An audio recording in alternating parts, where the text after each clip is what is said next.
Yo, what is going on, everybody? Hope you are well. We are Diamond 2 Division 4. A little bit of an update here. So I actually got the champ and looked over, and unfortunately my recording had stopped about halfway through. It's 48 gigabytes.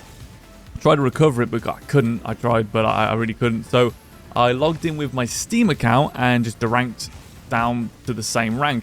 So the good news is with the same rank, nothing's been lost. But the even better news, I think, is that we're going to be stuck for longer. So we're not just going to get 3 wins and go straight to champ, which I think I did it in 5 wins. So you can sort of see it's a bit unfair. So now we'll actually have quite a few games in each rank, which I think is probably better for educational purposes, because we're not just rushing off to the ranks and you don't get a true insight of what's going on in these ranks. So I just wanted to say that. Big thing, just thank you everyone for the support on the first episode in the series. It was actually overwhelming, as you can see my team's on the outside there. So yeah, I really do appreciate that. Thank you so much. The cool thing about doing it like this, normally I just quickly get to Grand Champ and then do the editing, but by doing it in this method and sort of taking more time, it means that I can answer the comments and respond to the comments in the videos as we go. First of all, one of the messages from last week, or sorry, the last video, I should say, was that you can't win with a bad teammate, and I sort of proved that, and that's true. If your teammate's trying to lose the game, you are going to struggle because it's a 3v2. What you got to look at in that situation is they'll also have troll teammates like 20% of the time. So when you consider that, it should just work out. So as long as you're just doing fundamentals, yes, oh, that's a bad one. You won't get the best results every time, but if you're just playing fundamentally and playing the percentages, more often than not, you'll put yourself in a good opportunity to win. If you're just going to drive through here, just turn to the side, and then I was just going to turn to the other side. We're still keeping it mega basic here, guys. I'm just going to grab this on the way back down the middle. I'm staying here just to be able to pick this up early. And what that does, I was going to say, is it backs them off. Now come out of ball cam, give my teammate and just leave it. So yeah, we're not using any mechanics still. Obviously, we're not going to use flicks and too many shots here. Whoop. We're just more so just driving around, really getting on the inside here to funnel them over to the thing, to the corner. Teammates just dove in, so again we're just going to funnel it into the corner, and then we go another 2v1. Now as we go up the ranks, we can just explode out of the back of that. Here we can take a second and then boom, just pop it up, and then we just wait. And I'm watching him. One little jab, boom, boom, little double touch there. Teammate was a little bit delayed on that, and I didn't want to wait too much longer because I thought, well, I'm going to probably get them, and I'm going to drive into that just because I am the last man. And I need to stall it out a little bit. And we're going to go back to second. Because second's where you want to be in this game. And bunk, little jab. Wasn't a good one. Killed it. All right, back onto the middle. Good bump from them. I mean, it's really chasing. Oh, excuse me. A lot of weird bumps there, but we're just grabbing these pads. Back onto boost pad 2, the one after the halfway line. Then we can move over to any ball before anyone else. And straight away, we just go for a single jump. Move back away from it. Staying central. Back away from it. And there's an open net for the teammate just by the fakes. Nice shot. It's a great shot. Wow. I like you think, well, how come you always get teammates that can score bangers like this? Because I'm giving them free open balls like that, by faking and not diving in. Because if I dive in there, I'm going to hit that ball. And if I hit that ball, it's volatile. It's going to bounce to the ceiling. It's going to waste time. And they're not going to get the openings. Faking and pulling the rug out is so much better than actually hitting the ball, because you get easier balls to read. So fake challenges are really good, and shadowing's really good, and this is good from the teammate. Going to do the jump and turn here. Was blocking the middle, and this is bounced off the backboard, so we're going to take the 50 there. Okay, just because it bounced off the backboard. This is good. It'll be difficult. Going to touch that to the side, and again here, just touch it. And then as this guy comes in, we're just going to watch him. Just double jump. That's all we got to do, just double jump. Grab this boost, match the height of the ball, and then just turn off. So I literally just match the height of the ball just to give, basically, one of the things you want to really be aware of in Rocket League is what your opponents can see. We're all focused on what we can see, but what can your opponents see? So the reason I quickly jumped up on the wall there was just so he saw my nameplate, and then he rushed his hit, which is why he missed it. Little tiny things like that are so key in this game as we just jab that ball up to grab this boost. But see, I'm in a position where he can see me, and again, so they can see me and they panic, but I'm not going to do anything. So it's all about perception, this game, and presence. If they see you near it, look at this could be a goal in a second because no one's about. So we're just going to take our time, turn away. They see me, look, they see me, they're panicking, they see me again, and then I just drive off because we've got the lead here. So we just take it in the middle at all costs, trying to prevent the ball coming across front post. Our teammate's doing a fantastic job of, and here it's bouncing off the backboard, so you normally would just go for that. All right, and as we go up the ranks, we will. But the percentages are lower here. And also, not only that, I can tell if he's going to shoot it on target by the nameplate. Well, how? Because I've spent a lot of time in net. So, yeah, that's one of the cool things. And I'm just going to go over these questions. And I don't know if I did. Sorry, I just sort of lost track there talking. So, one of the questions was, yeah, you can't win with bad teammates. That's true. The other question was, hold on, you had to use unfundamental moves to win. And that's not the case. Just because it was an air dribble doesn't mean it wasn't fundamental. Actually, it was very fundamental. We lured the ball into the corner. We forced the overcommit. We hit the ball at the correct time. And the correct time is when they start their rotation. This is why rotation is so tricky and should only be done organically. If you rotate for the sake of rotating, there is a moment where you blend positions. And that moment is where two players end up in no man's land. And when you're an attacker and you've got really good vision, you can spot that moment over and over again. It's a rhythm thing. So I can spot, like, look at Yinsu right now. See how he comes into this ball? So if my teammate instantly side flip, Yinsu would be out of the game. That's what it's all about. It's like you're hitting them on the timing of their rotation, and that's really high level. And that's why we always talk about, you know, just explode off counters, because you're hitting them on their rotation. So they're blending into no man's land. Hopefully that makes sense as we get to Diamond 3, sorry, Division 2 there. So that's the first thing. So yes, even though it was an air dribble, it was actually fundamental. And obviously a shot would have worked. A shot would have worked, but I only did it because I needed to stay on the ball so I could get an exit boost so that I could have more of a chance on the 3v1. Because the last thing you want to do on a 3v1, because my teammate turned against me, is have a boost disadvantage, because you're going to be screwed. So that hopefully explains that. It was actually very bad mechanically because I wasn't efficient at all. And yeah, and I got a bad first touch. So that's the bit I just wanted to cover there. And the next question was a really cool question. How do you, as we just double jump that, how do you get your jabs on target? How come they're not too hard? How come they're not too soft? When I try and do what you do, I'm pretty much reading this verbatim. When I try and do what you do, I end up giving the ball away. Well, one of the reasons for that is because often players boost into things and hit them at the same speed. This game's all about rhythm. So for example, we'll just drive away here down the middle, and then as this comes in, we're just going to double jump it, so it's the same move. But for example, I might boost, let's just give you an example here. I might boost over to this supersonic, but I'd brake before I hit it. So now I can have more control over the double jump. You see what I mean? I can put it on target because I didn't rush it. How many of you guys there would have boosted up to it and hit it hard? No. So I get to the position early. I call that front-end aggression. Front-end aggression is where you get to the ball early, and as you're going in, you get more data. This is why you really have to know distance well and like build into stuff.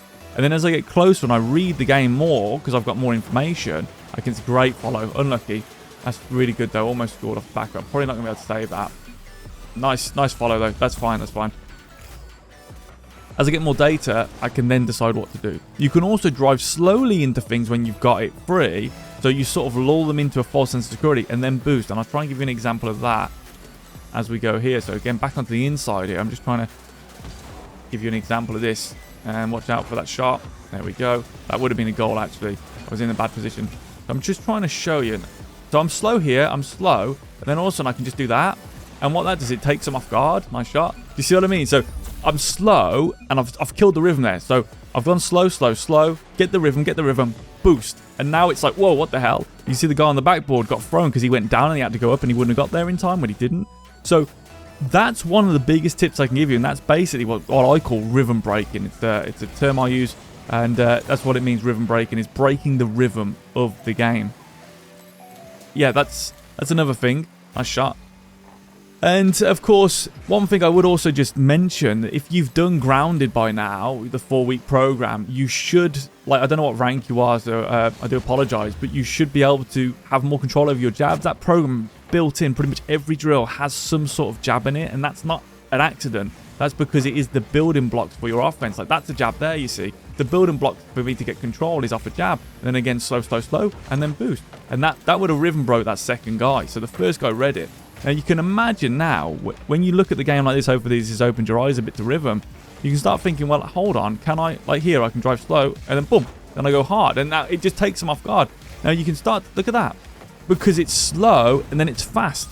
And it takes them off guard. And because I'm controlled and I'm going slow, and I just boost at the end and get this single jump, I can really get under that board nicely to get that flight. So when you understand rhythm in this game, which not a lot of people do, in my opinion, which I think is the most important thing for scoring, this is how you can score goals easily.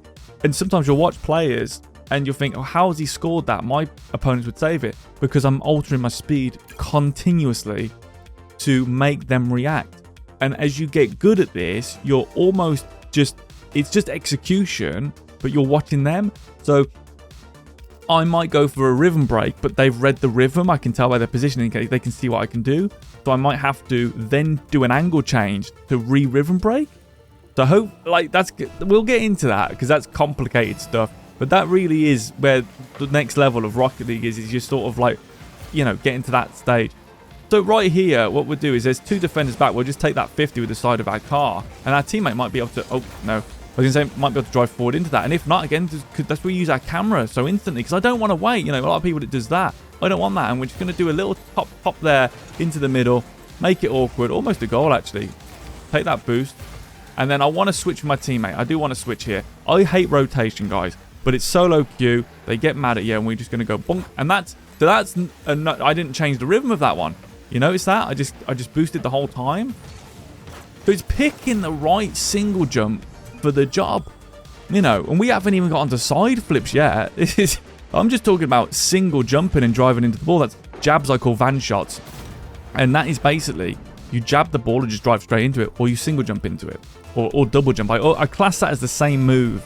And so you can imagine there's 3 tiers to that, and there's so many variants. As you can see, there's so many variants. And again, we just come down this orangey amber zone into the green zone, and we're going to get goal side. Just take that 50. It doesn't matter if we lose there because it's so volatile and they're forcing the corner. So this is dangerous. So we got to go up here and match the height of the ball. What I like to do when I'm matching the height of the ball is I jump up like this, and that's my first jump. And then again, I'm watching the opponent. So I get that position. Hold on. And then, like, literally, again, once I'm at that position, so I'm here and I see my opponent, I'll then press my second jump. I'm not that lean back. But what that does, not only does it give me a little bit of upwards lift, if I do it here, it also pushes me ever so slightly backwards. So that also gives a little bit more reaction time as well by getting that push backwards. If that makes sense, because we turn away and we turn in and we turn in. And like they've pre-jumped there, so go grab this boost onto the backboard. And that's going to be a pass away. And that's fine. So we go straight into the middle and then we come closer and they're mad. So right here, we're going to go bonk and just tap it like that. And that's probably a goal. Nearly. But see how it's like you're thinking, God, that's so slow and like bad. Back into the middle. I'm just going to side flip there. I'm going to add that in for now. And then we're just going to, okay, we'll stick on this ball. But it's awkward. That's the thing. It is awkward. A lot of people will go for really hard hits. And I've seen people go for flip resets. And then it trickles in and it's a goal. Congratulations, you've scored. But they won't put that as a clip because it wasn't hard. You know, well, it doesn't matter. I'd rather get the goal. As we just drive this in again with our jabs and it just comes from practicing that. Now hopefully you can see how layered this game is when I'm talking about vision, when I'm talking about awareness, when I'm talking about fundamental moves, and then you tie into that I'm only using a single jump and double jump and drive at the moment, and we've got the diamond free. By doing that, you're sort of thinking, well, hold on a second, my God, I really lack fundamentals. And one of the things, we've got the free masterclass on this channel, you know, go search it up. It's actually going to be in the description below. It's completely free. It explains all the core mechanics, how to do them with a free training pack. And you complete the training pack, put it in the Discord. I give you a belt as a role, and you can even get an e-certificate. It's all completely free, that is. And all of this is based on the pink belt, which is the first belt, and that's the hook shot. It all comes from the hook shot. And it's so important to get good at hook shots because that's your whole fundamental. So like I say, if I was starting again today and with the resources I've got, I would go grounded first. I'm so sorry. I would go grounded. I would go seminar. I would go offensive and defensive seminar and grounded. After that, I would work on lockdown. So I'd have completed all of those by the time I'm here. And here I would have my pink belt, at least my pink belt. Ideally, you'd have your green belt as well, but that is unfair. If I start throwing in the tail whip flicks, you guys are probably going to be a bit blown away. Well, first of all, look how effective that is. I'm just single jumping them. We've scored tons of goals like that. You imagine we're flicking it as well. Like, it's not fair. All right? And like you say, you can really reel off 15, 16 goals. I am not exaggerating. I'm almost tempted to play a game with flicks just to show you how ridiculous you can do with flicks. We're just going to single jump that. And the thing is, right, so another question we got asked in the last episode was, why do you wait deep in net? Why don't you push out like everyone else does? This is the pacifist system, guys. So because of this, I can score. So if you're not in net, your angles are limited and it's really hard to shoot on net. The other thing you lack is vision, reaction time, and you aren't in a fundamental spot. So I'm always deep in net because 1, it allows me to react. Okay, 2, it allows me to move forward into play. Let me show you the difference. If I'm here right now, like a lot of people do, and they shoot into that gap, I can't save it. But if I'm here, now look at this. Again, I'm able to see Sparky, or whatever his name is, Sharky, and we're able to get on the offense. Gonna take him off there. Jab. And then that's an open net for teammate. Doesn't matter. They don't score. It doesn't matter. It does. It's a goal, actually. Well played. Nice shot. I didn't think it was a goal. Nice. So that's why I wait deep in net. And that's why one of the biggest criticisms I've always had, everyone laughed when I first started the Pacifist System, even though we solo queued to halfway through Grand Champ 2 of a system they said wouldn't work with minus mechanics for that rank. The point of the matter is, it's a fundamental position, and everyone else, I believe, and people are going to go, yeah, well, whatever. I think everyone else is wrong, and I think they're lying, and I don't think they realise they're lying because they don't care enough about the game. They don't pay enough attention to the game. They're just doing what they've been told, and they've been doing the same thing since 2015 now, you know. That's 9 years ago. We need to change what we're doing. Like, look at basketball now. You got the Joker, you know, and he's the slowest guy on the pitch, on the court, but he's the best player in the league by a long way. He's like triple-double. Like, he's insane, but he's slow. But the game has evolved. The game has evolved. And in Rocket League, everyone's stuck in the mud because of something that was said by a pro in 2015, and everyone's stuck with that. You've got to innovate, guys. You've got to innovate. You've got to learn the game. It's so easy to get good at this game and rank up. If I really believe that, if you follow the fundamental rules, which hopefully this series is showing you. Okay? So what you need to do is you've got to come to the Discord and you need to get your pink belt. You have to do 100 actually, I'll show you. Do you know what? I'll show you. I'm going to do a demo right now. Okay, so go onto the channel, go to the hook shop. It's the pink belt, it's the first video. Come to the Discord as well if you're struggling to find it. And then go to custom training. Enter code. Okay, paste the pink belt code in. Now, to get the pink belt, you have to send me a picture with 14 out of 14, but don't cheat yourself. It has to be you did it all in one go. So, for example, if I come in now, and let's say I don't do this one. Let's just say I miss this one, right? And I go, and then I redo it. It doesn't count. Like, well, actually, that's the first one. But you've got to do it all in one go. All we're going to do is lateral dribble, move to the side, and come around, and then just tap it in. That's fine. It doesn't have to be special to start off. Second shot's a bit harder. You have to come in a little bit more towards the net, I'd recommend, if you're starting out. And it just makes it a bit easier. If you go as lateral, like you can do it laterally, but it's a bit harder. Again, we're just doing a quick walkthrough. So here you tap it to the other side. And again, the video will explain that.